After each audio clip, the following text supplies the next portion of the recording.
Assalamualaikum, halo semua, kenalan yuk. Kami dari kelompok 6 Biomedis 2 dengan anggota saya Muhammad Naliti Selino dengan NIM I1A024102.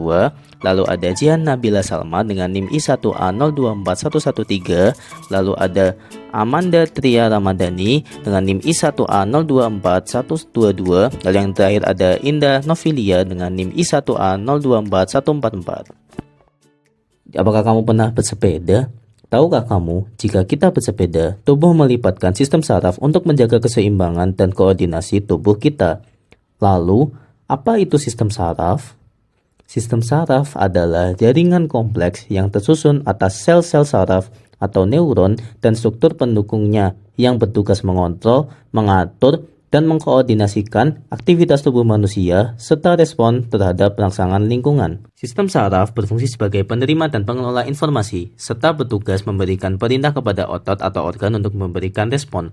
Komponen sistem saraf antara lain adalah sel saraf, sistem saraf pusat, dan sistem saraf tepi.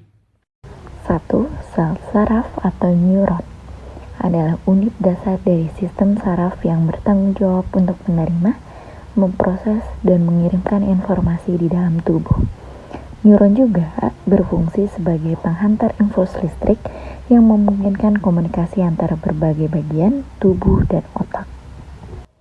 Neuron terdiri atas beberapa bagian, yaitu dendrit, badan sel, akson, dan selubung mielin. Dendrit berfungsi sebagai penerima rangsang. Badan sel berfungsi sebagai penyedia bahan makanan untuk sel saraf. Selubung mielin berfungsi untuk mempercepat konduksi impuls. Akson berfungsi sebagai pembawa rangsang dari badan sel ke saraf lain. Berdasarkan fungsinya, neuron dibagi menjadi 3, yaitu 1.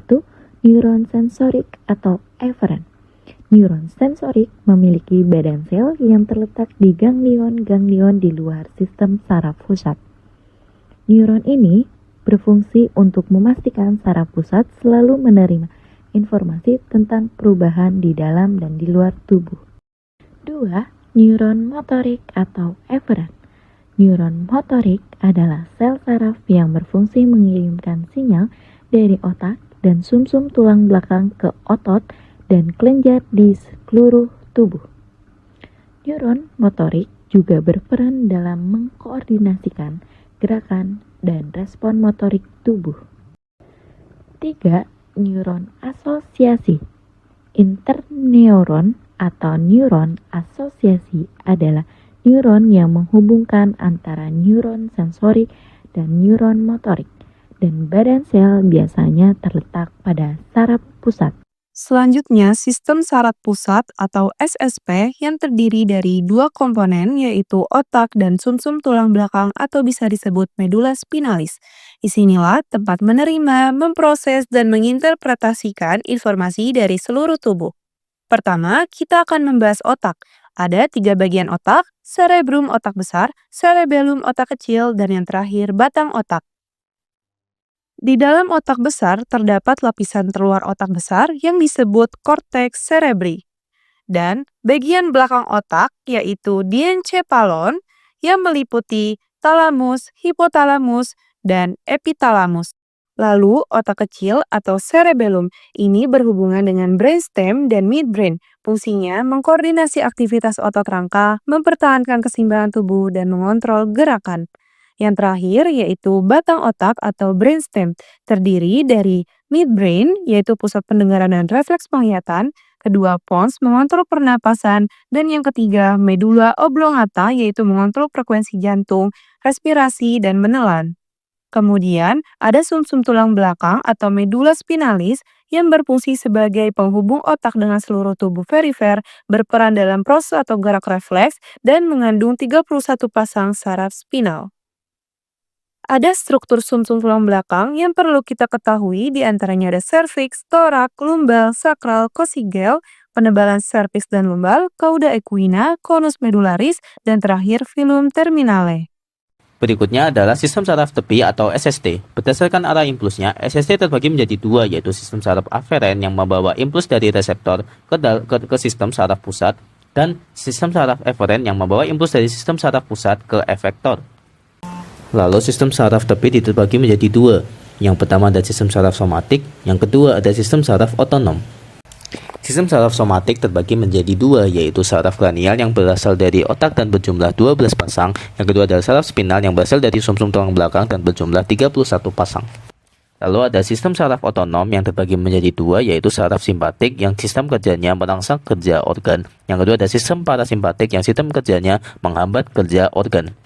Selanjutnya ada mekanisme penjalaran impuls. Ini merupakan proses perjalanan sinyal dari satu bagian tubuh ke bagian lainnya melalui sistem syaraf.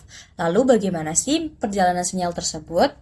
Proses dimulai dengan adanya impuls, yaitu rangsangan yang berasal dari luar atau dalam tubuh seperti sentuhan, cahaya, atau rasa sakit. Impuls ditangkap oleh reseptor, yaitu organ atau sel yang peka terhadap rangsangan tertentu. Reseptor ini mengubah rangsangan menjadi sinyal listrik yang dapat diteruskan ke sistem syaraf. Sinyal dari reseptor kemudian diteruskan melalui syaraf sensorik menuju sistem syaraf pusat seperti otak atau sumsum tulang belakang. Di dalam sistem syaraf pusat, sinyal diterima oleh saraf konektor yang bertugas untuk mengolah informasi dan menentukan respons yang akan diberikan. Otak atau pusat syaraf memproses informasi dari syaraf sensorik dan memutuskan respons yang sesuai untuk menghadapi rangsangan tersebut.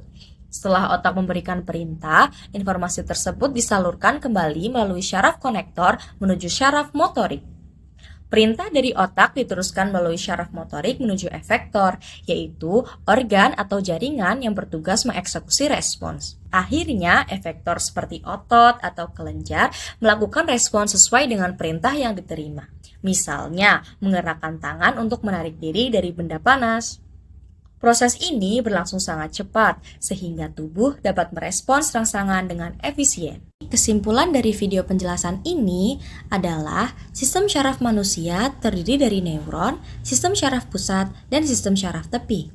Neuron mengirimkan impuls listrik dari reseptor hingga ke efektor. Sistem syaraf tepi terbagi menjadi dua, yaitu sistem syaraf aferen dan eferen, serta somatik dan otonom yang mengontrol gerakan sadar dan fungsi organ tubuh tanpa kesadaran. Sistem syaraf pusat terdiri dari otak dan sumsum tulang belakang yang mengatur berbagai fungsi tubuh.